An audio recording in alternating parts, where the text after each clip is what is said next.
Arthur Pendleton thought he had curated the perfect life: the seven-figure salary, the penthouse overlooking Central Park, and the Italian suits that cost more than most people's cars. There was just one stain on his pristine existence: his wife, Meredith. For years he hid her away, convinced her simple appearance would ruin his reputation among the elite. He told her she didn't belong. He told her she was embarrassing. But Arthur forgot one crucial detail. In a game of chess, the queen is the most powerful piece on the board. He thought leaving her behind was the safe choice, until she walked through those ballroom doors and didn't just turn heads. She stopped the world. This is the story of a man who threw away a diamond to pick up a stone, and the night he paid the ultimate price. The invite sat on the marble kitchen island like a declaration of war, though Meredith didn't know it yet. It was heavy, cream-colored cardstock with gold-embossed lettering that caught the morning light filtering through the floor-to-ceiling windows of their Tribeca penthouse. The Hemlock Foundation Annual Gala, the Plaza Hotel, black tie, Javiro. Meredith Pendleton wiped her hands on a faded dish towel. She was 34, but in the harsh morning light, with her hair pulled back in a messy, fraying bun and an oversized gray t-shirt hanging loosely off her frame, she felt 50. She reached out to touch the card, her fingers hovering over the gold foil. "Don't touch that, Mur. Your hands are wet." The voice cut through the silence, like a whip. Arthur walked into the kitchen, adjusting the cuffs of his bespoke navy blazer. He looked, as always, immaculate, not a hair out of place, smelling of sandalwood and aggressive ambition. He snatched the invitation from the counter and slipped it into his inner pocket. Meredith pulled her hand back as if she'd been burned. "I was just looking, Arthur. Is that the Hemlock Gala? The one you've been talking about for months?" "It is," Arthur said, not looking at her.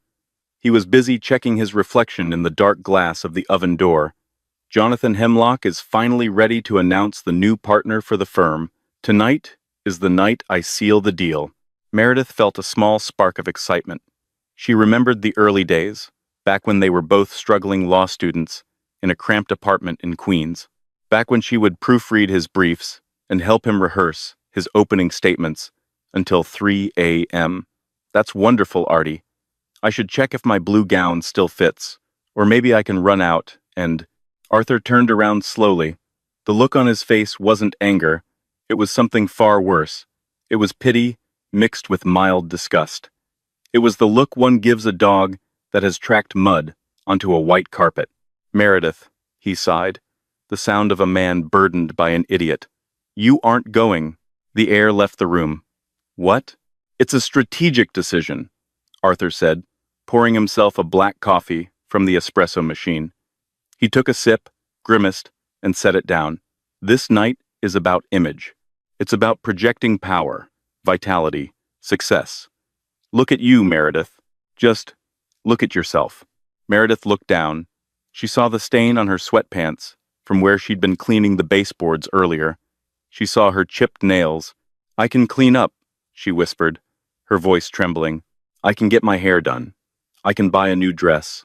"You can't buy class, and you can't buy presents," Arthur snapped, his patience evaporating.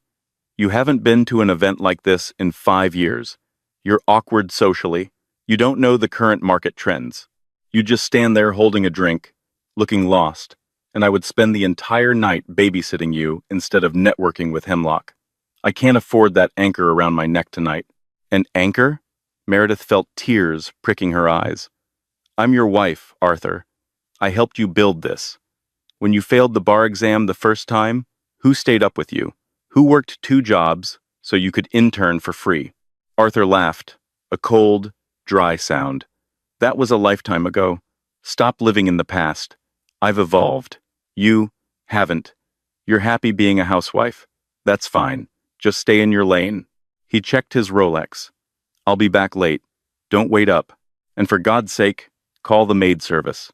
This place looks messy." He grabbed his briefcase and walked out. The heavy front door slammed shut, the sound echoing through the multi-million-dollar apartment that felt more like a mausoleum than a home. Meredith stood frozen in the kitchen. For years, this had been the dynamic. the slow erosion of her self-worth. It hadn't happened overnight. It was a comment here about her weight, a joke there about her clothing, a subtle exclusion from dinners with his colleagues. Arthur had convinced her that she was unpresentable, that the world of high finance and corporate law was too sophisticated for a girl who liked to bake bread and read paperback novels. She believed him. She had retreated into the shadows of his life, becoming a ghost in her own marriage. But this time felt different. The Hemlock Gala wasn't just a party. It was the culmination of 10 years of work, and he was ashamed of her. He was ashamed of the woman who had once sold her grandmother's engagement ring to pay for his first tailored suit. She walked to the window and watched him exit the building. He didn't head for the subway or a taxi. A sleek black limousine was waiting, and he wasn't alone.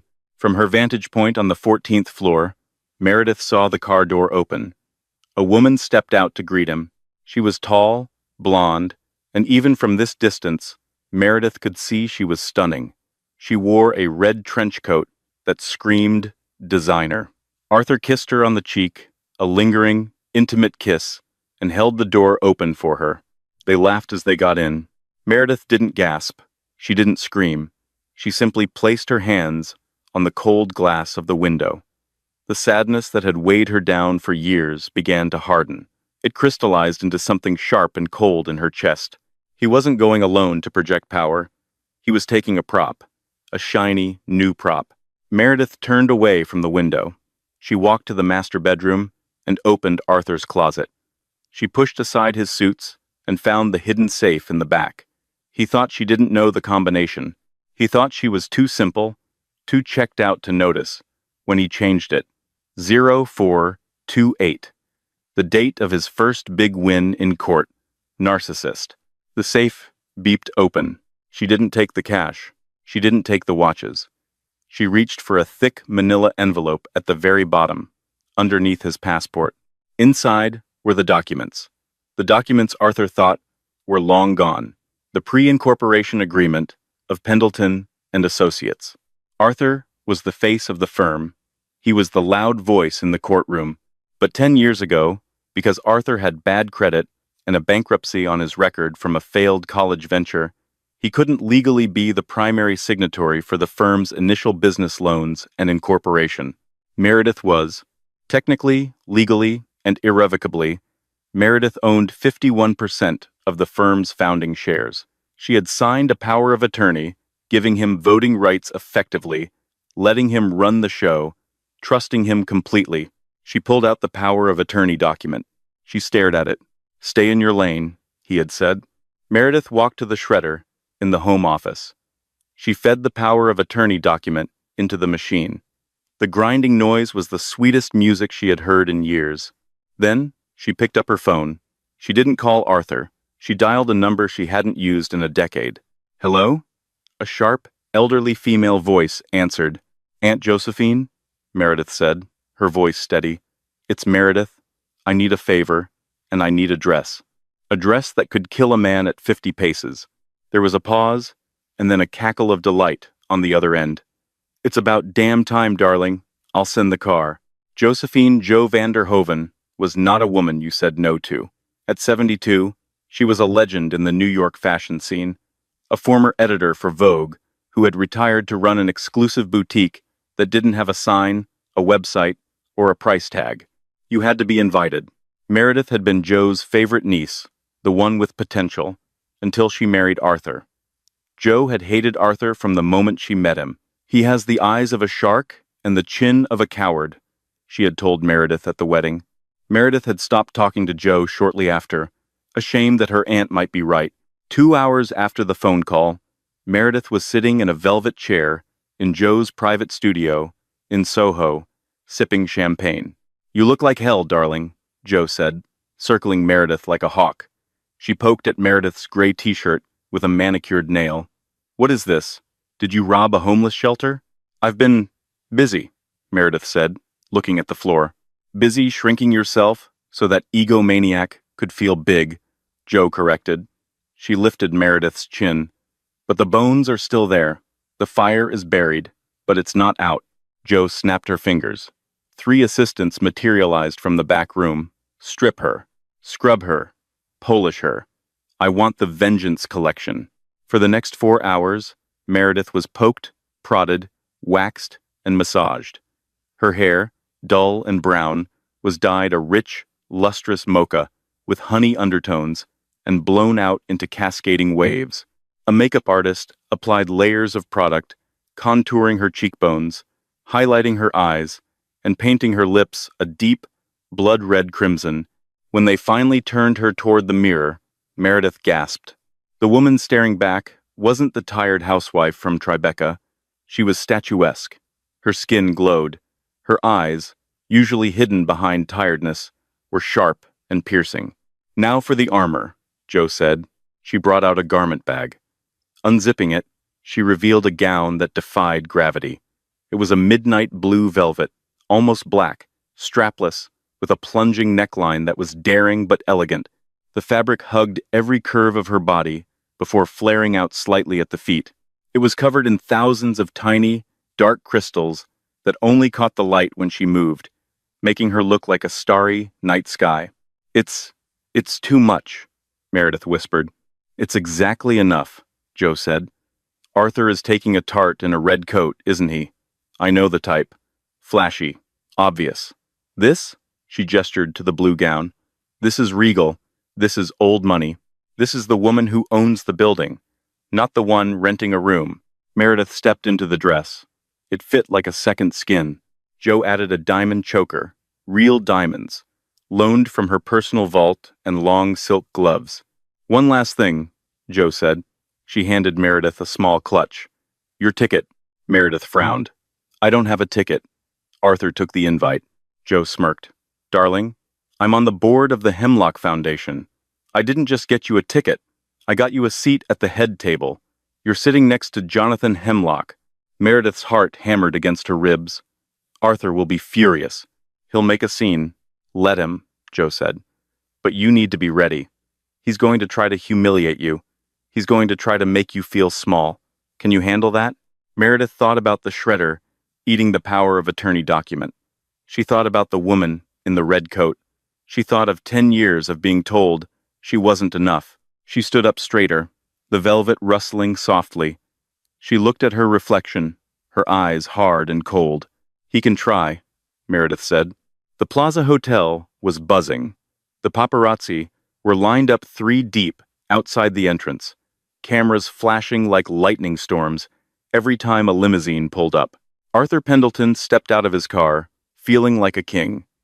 He adjusted his bow tie and offered his arm to Chantel. Chantel was everything Arthur wanted in a partner.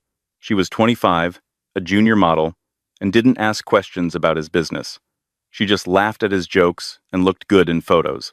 She was wearing a bright, red, sequined dress that showed a lot of skin. It was loud, it was sexy, it garnered attention.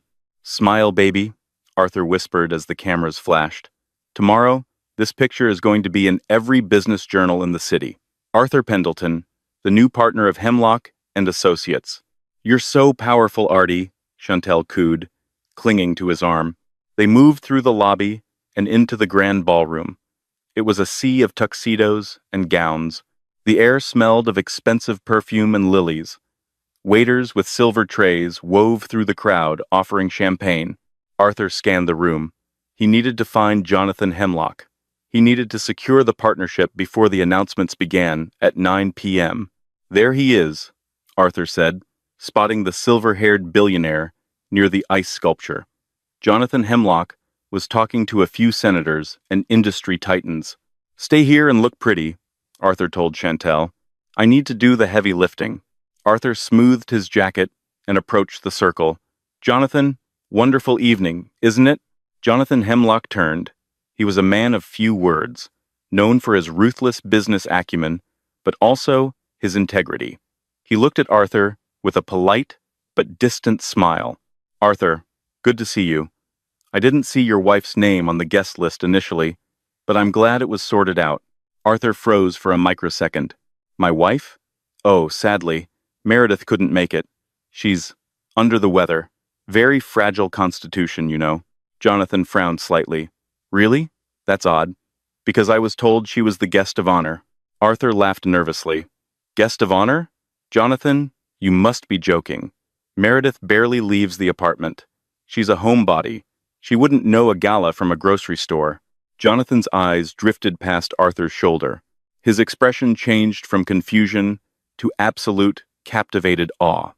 The senators stopped talking. The room, which had been a dull roar of chatter, began to quiet down. A ripple of silence spread from the grand staircase outward, like a wave. Then who is that? Jonathan asked. Arthur turned around, annoyed that someone was upstaging him. At the top of the grand staircase stood a woman. She was a vision in midnight blue. The dress caught the chandelier light, shimmering with every breath she took. She held herself with the posture of a queen, her chin high, her gloved hand resting lightly on the banister. She was breathtaking, intimidating. Arthur squinted. The woman looked familiar, the curve of the jaw, the way she held her head, but it couldn't be. The woman began to descend the stairs. Every eye in the room was on her. The silence was deafening. As she reached the bottom step, the light hit her face fully. Arthur's champagne glass slipped from his fingers and shattered on the floor. It was Meredith. But it wasn't the Meredith he knew. It wasn't the woman in sweatpants. It wasn't the mouse. This was a predator. She walked straight toward the group, the crowd parting for her like the Red Sea. She didn't look at Arthur. She looked directly at Jonathan Hemlock. Mr. Hemlock, she said, her voice smooth and rich, carrying effortlessly without being loud. I apologize for my lateness. I had some legal matters to attend to regarding the firm. Jonathan Hemlock bowed, actually bowed, and took her gloved hand. Mrs. Pendleton, the pleasure is entirely mine. You look stunning. Arthur found his voice. It was a strangled squeak. Meredith?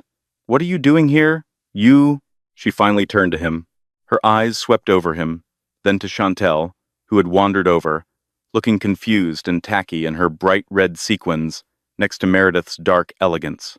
Hello, Arthur, Meredith said coolly. You forgot your briefcase this morning. But don't worry. I brought something much more important. She tapped her clutch. I think we need to talk, Arthur hissed, grabbing her elbow. Now, outside. Meredith didn't flinch. She looked down at his hand on her arm, then back up at his eyes. Take your hand off me, she said. It wasn't a scream. It was a command. Arthur recoiled as if stung. I'm not going anywhere, Arthur, she announced, loud enough for the circle of heavy hitters to hear. I'm here to celebrate the future of Pendleton and Associates. After all, as the majority shareholder, I think it's time I took an interest in my investments.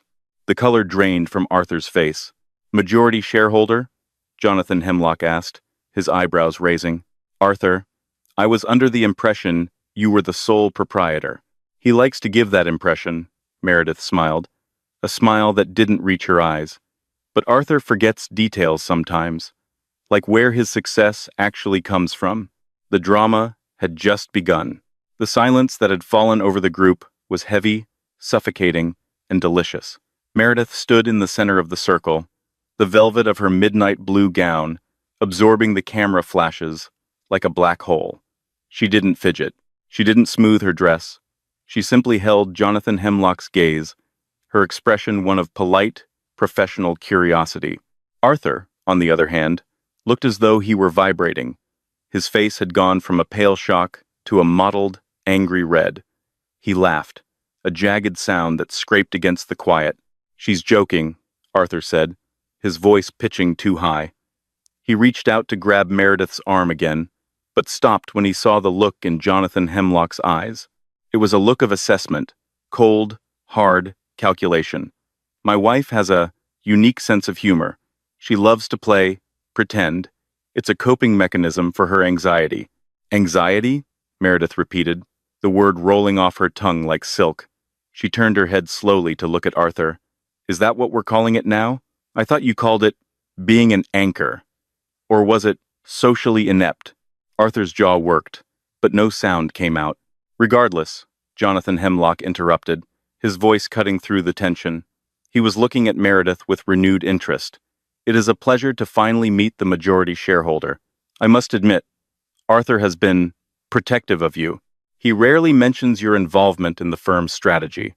Arthur prefers to handle the public relations, Meredith said, a small, dangerous smile playing on her lips. He's very good at storytelling, but I prefer to handle the paperwork, the contracts, the binding agreements. She emphasized the word binding, and Arthur flinched. Just then, the ballroom doors swung open wider, and the maitre d' rang a small chime. Dinner is served. Please find your seats. Shall we? Jonathan offered his arm to Meredith. Meredith took it without hesitation, leaving Arthur standing there. He watched them walk away, his wife, the woman he had called a frump, a nobody, a burden gliding into the ballroom on the arm of the most powerful man in New York. Artie? A whiny voice piped up from his side. Chantel tugged on his sleeve. She looked lost. The red sequin dress, which had seemed so fun and sexy in the limo, now looked cheap under the ballroom's unforgiving chandeliers. Where are we sitting? Are we with that old guy? Arthur spun on her, his eyes wild. Shut up, Chantel. Just shut up. He checked his phone, the seating chart app for the gala. He scrolled frantically to the head table. There it was, Mr. Jonathan Hemlock, Mrs. Meredith Pendleton, Mr. Arthur Pendleton. There was no seat for Chantel. You have to go, Arthur hissed, grabbing her shoulders. What? Chantel's eyes widened.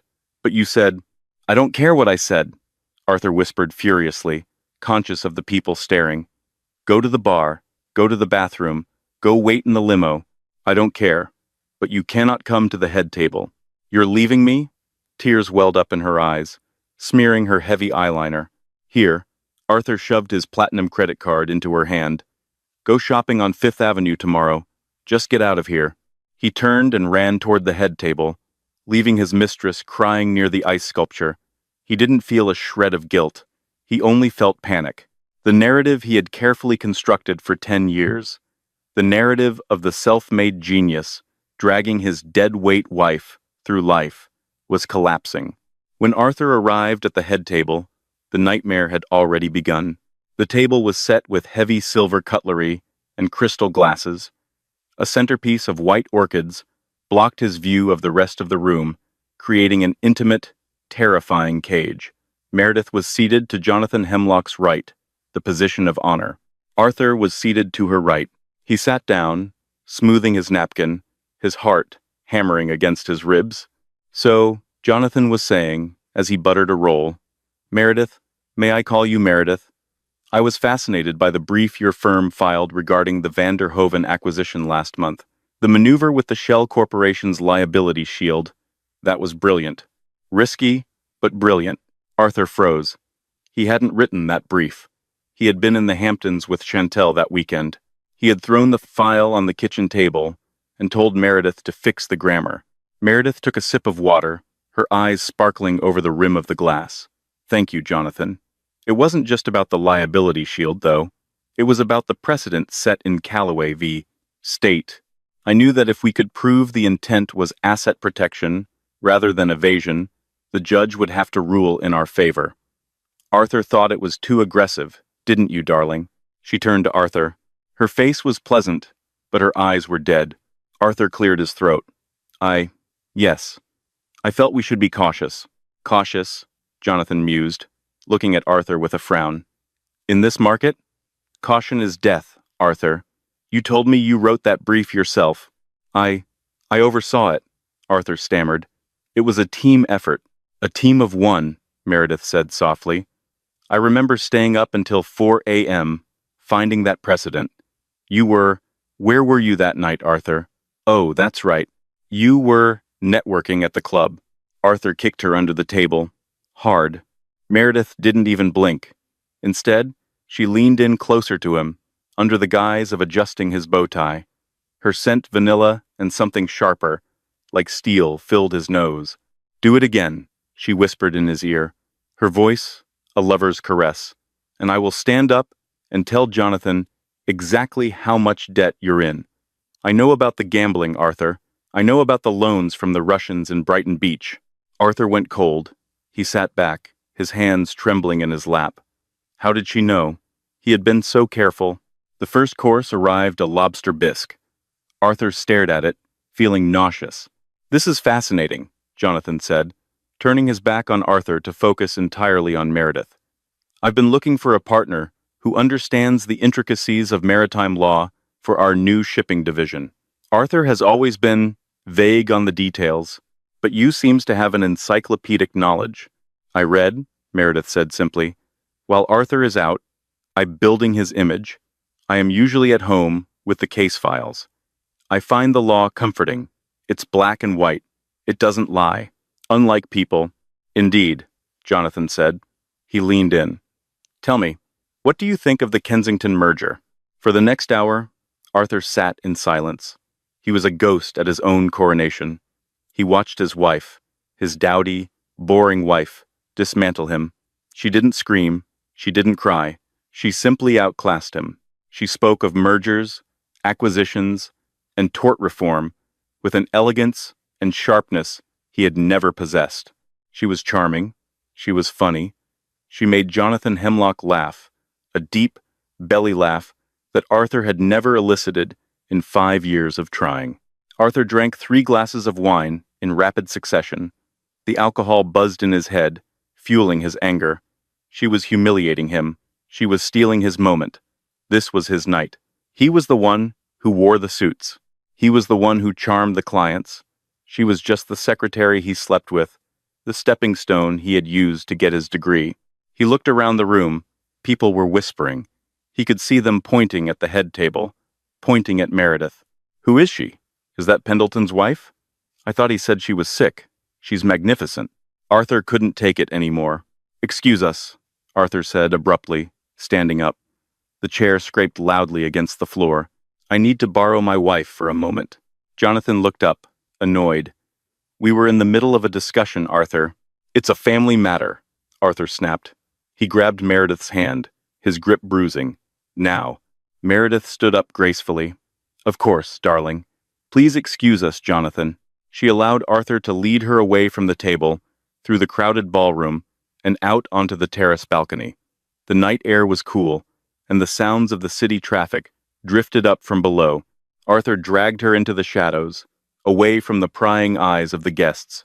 He released her arm and spun around, his face contorted with rage.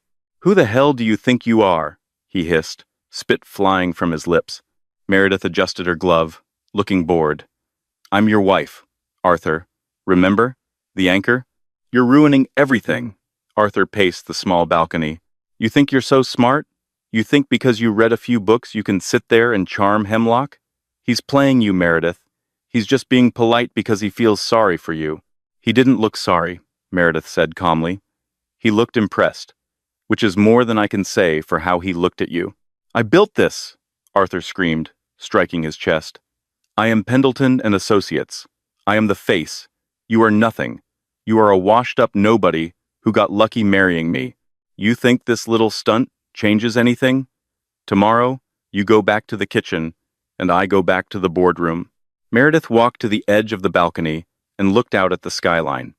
"You really believe that, don't you? You've told yourself the lie for so long that you've forgotten the truth." She turned to face him. The moonlight hit her diamonds, making them flare. "I didn't just read a few books, Arthur. I wrote your law school thesis.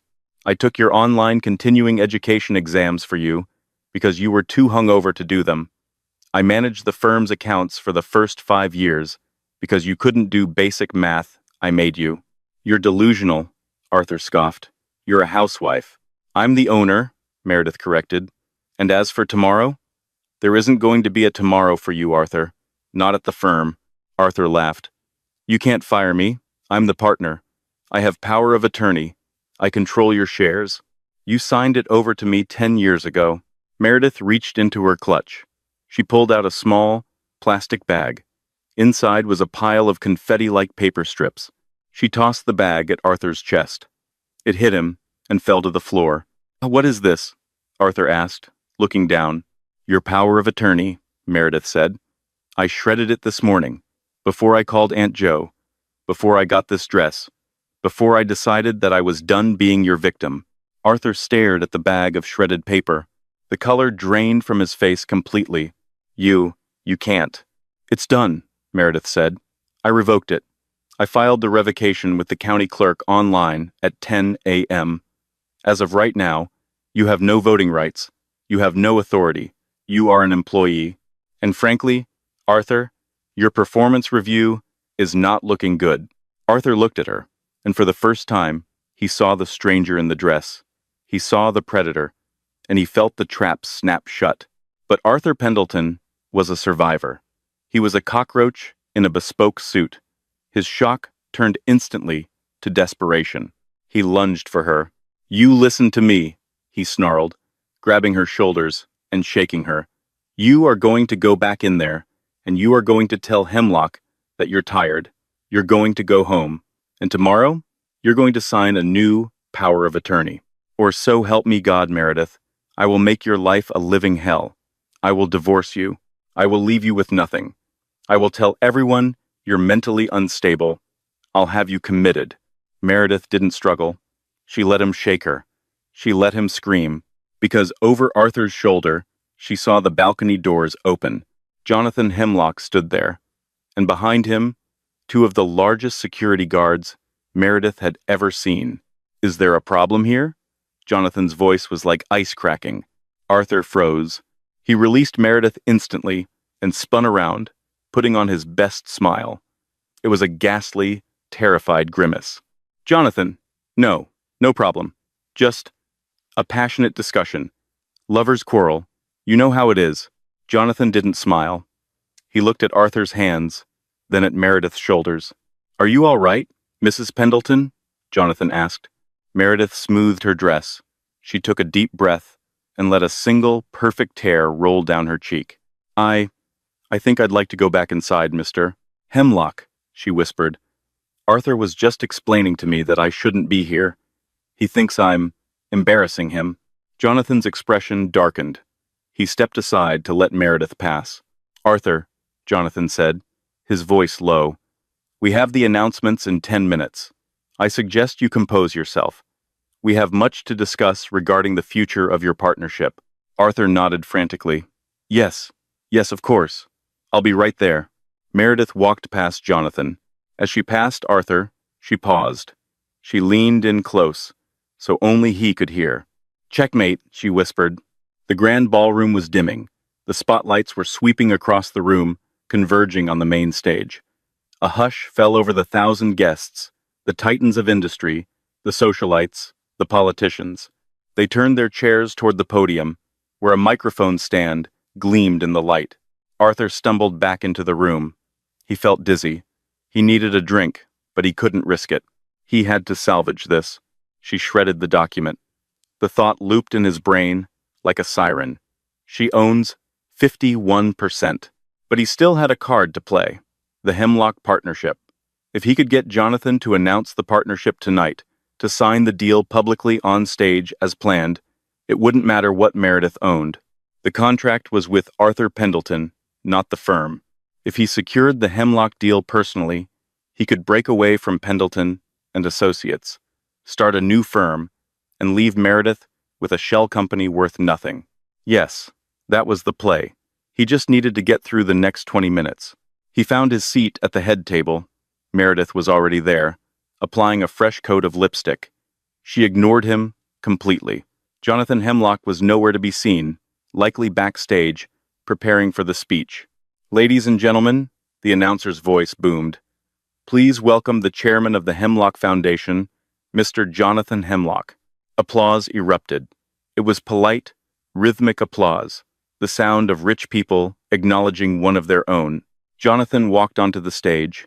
He looked regal in his tuxedo. He adjusted the microphone and looked out at the crowd. "Thank you," he began. "Tonight is a celebration of excellence. It is a celebration of vision. For 40 years, this foundation has identified the leaders who will shape our world." Arthur sat up straighter.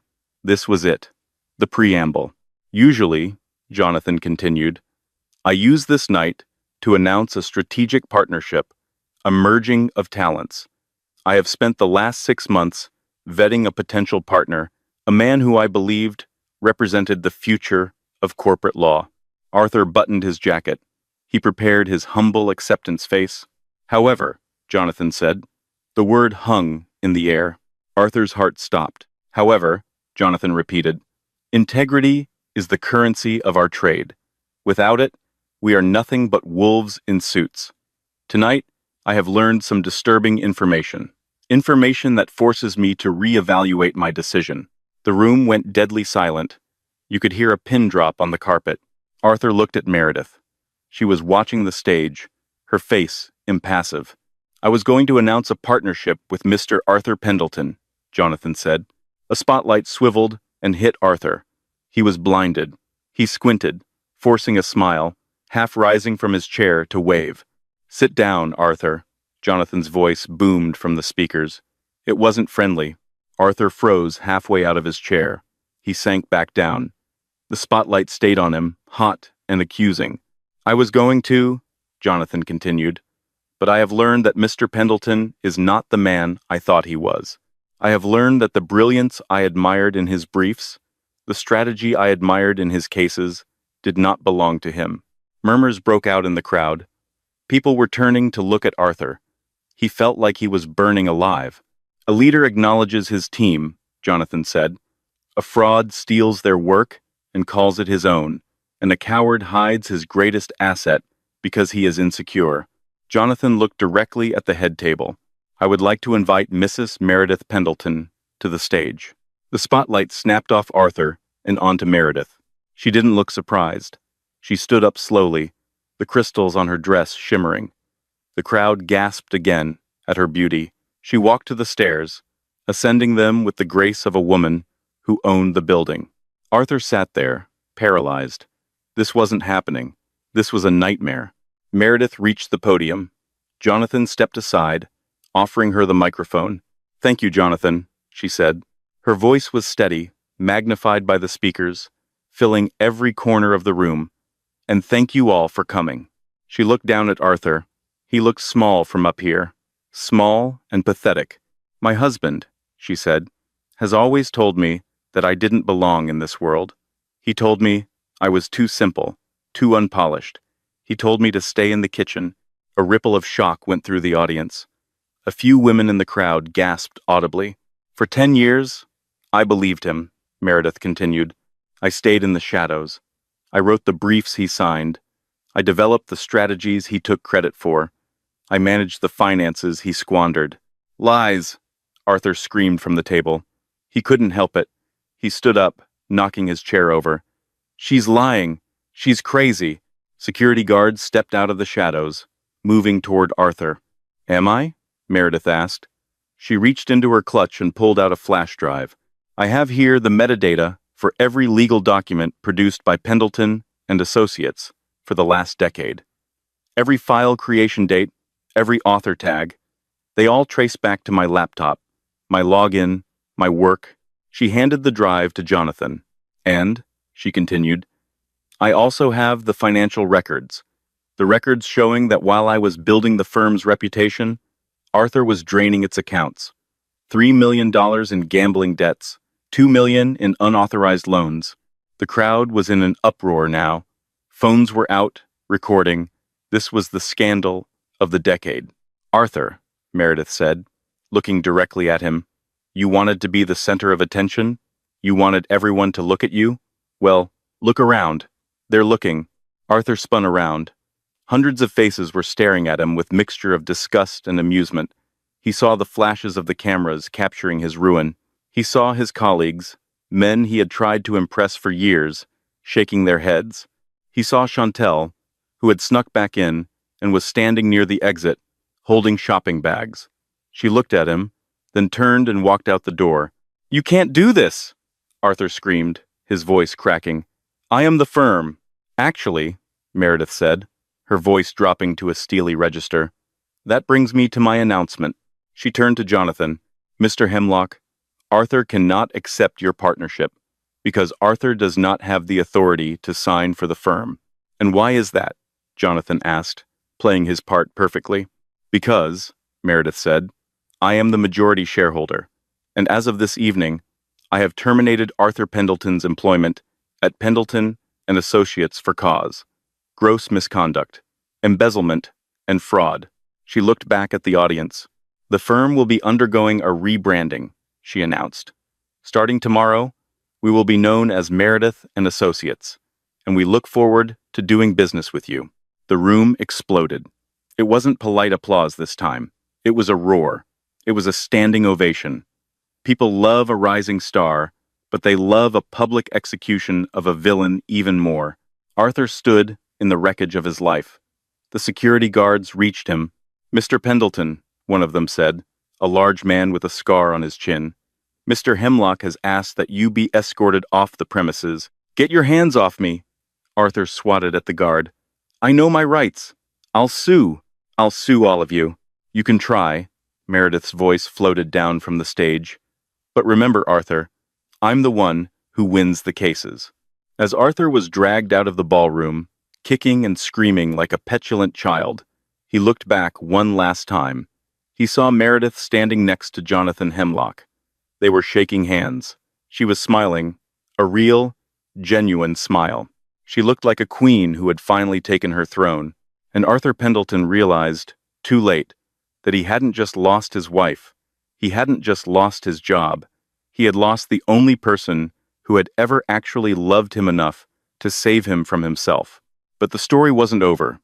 As the applause died down and Meredith stepped off the stage, her phone buzzed in her clutch. She ignored it. It buzzed again and again. Finally, she pulled it out, thinking it was a congratulatory text from Aunt Jo. It wasn't. It was a text from an unknown number. Attached was a photo.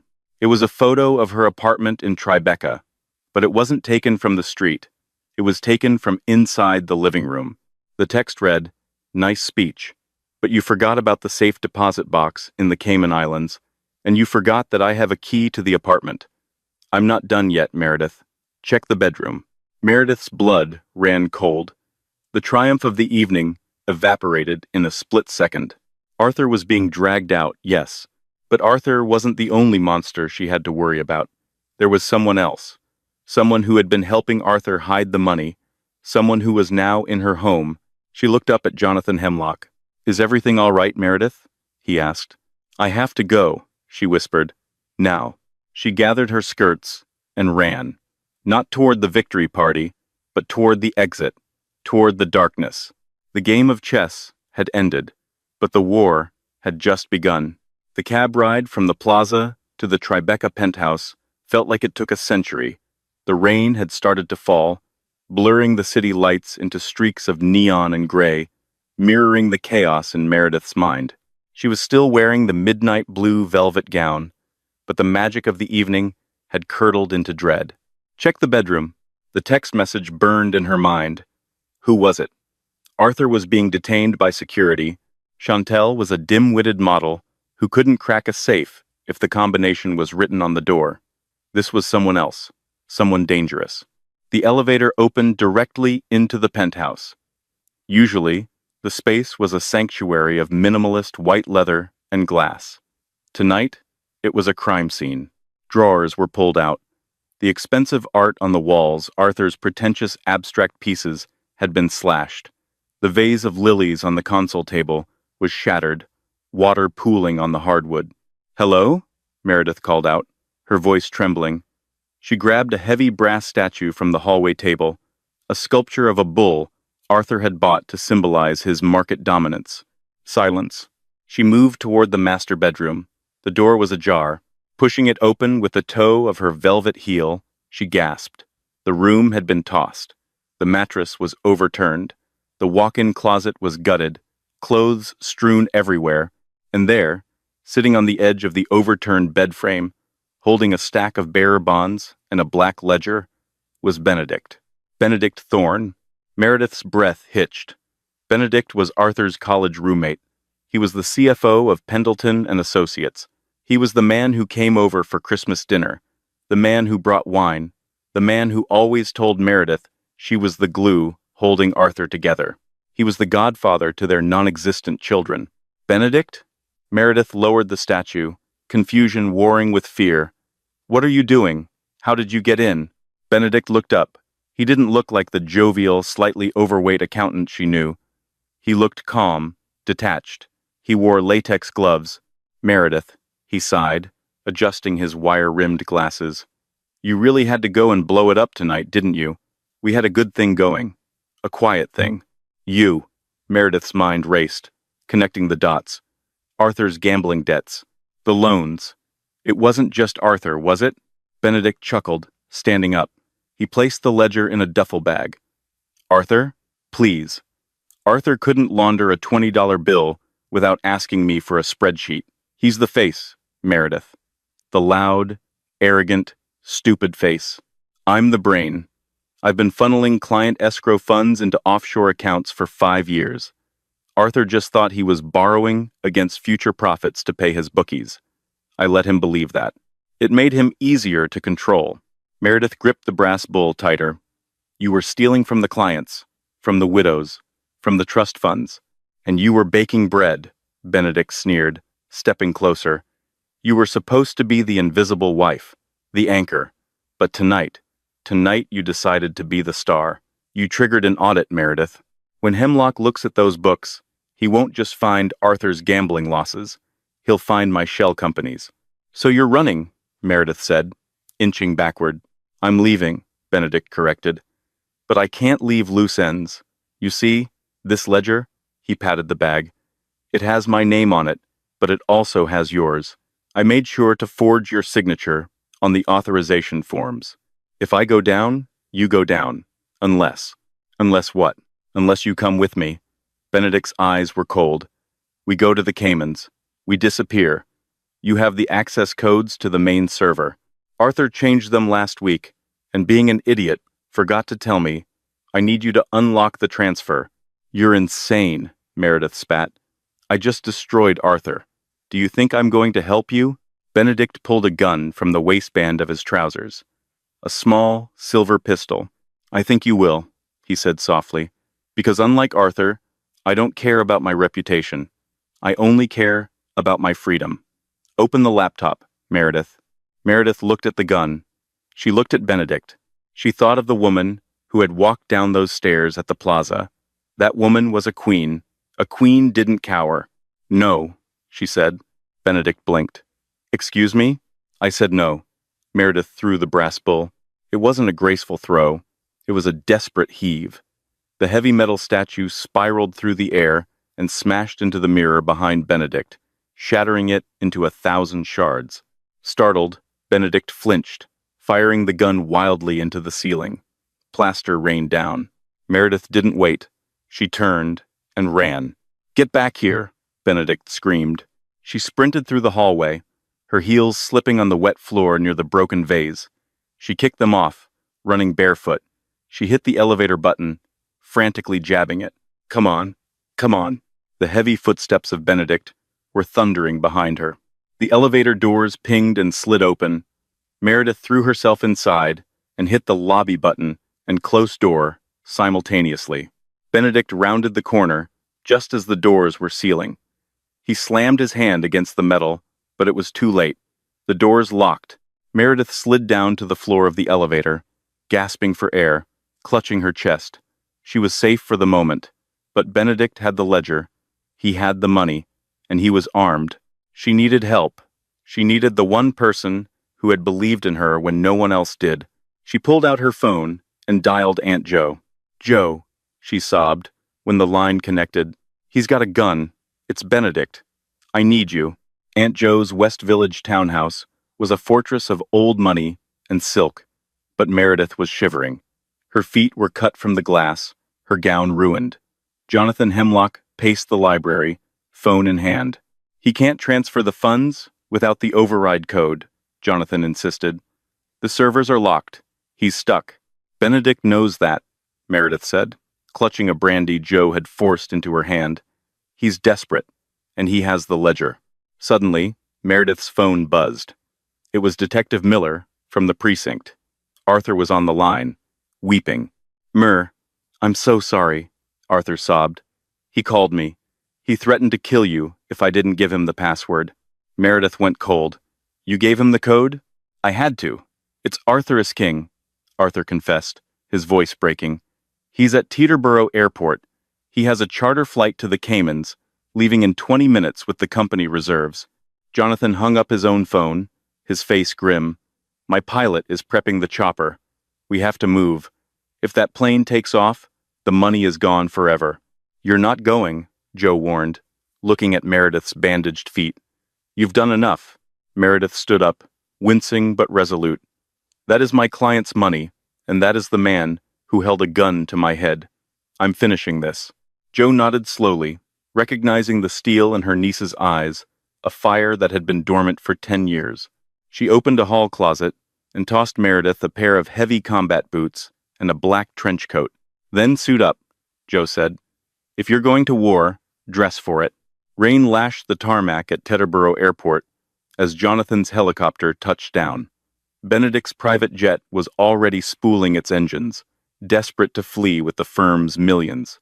Cut him off, Meredith screamed over the rotor noise. Jonathan's security team didn't hesitate. A black SUV screeched onto the runway, blocking the jet's path. Benedict emerged at the cabin door, wild-eyed and soaking wet, aiming a silver pistol at them. You ruined everything, he shrieked, his voice cracking with panic. We could have been rich. I am rich, Meredith countered, stepping fearlessly into the floodlights. In things you'll never understand integrity. Before Benedict could pull the trigger, Jonathan tackled Meredith to the wet pavement. Sirens wailed as FBI agents swarmed the plane, red laser sights dancing on Benedict's chest. Realizing he was outgunned, the accountant dropped his weapon and fell to his knees. It was over. 6 months later, the gloom of Pendleton and Associates was gone, replaced by the sun-drenched, modern offices of Meredith and Associates. Benedict was serving 20 years for embezzlement.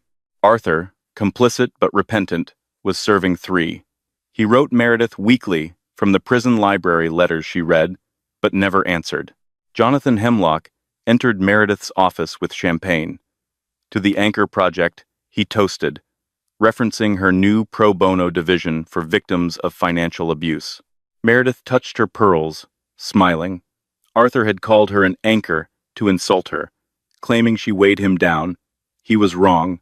An anchor is the only thing that keeps a ship from drifting into the storm. She hadn't sunk, she had held firm. Meredith took a sip of champagne and looked out at the skyline.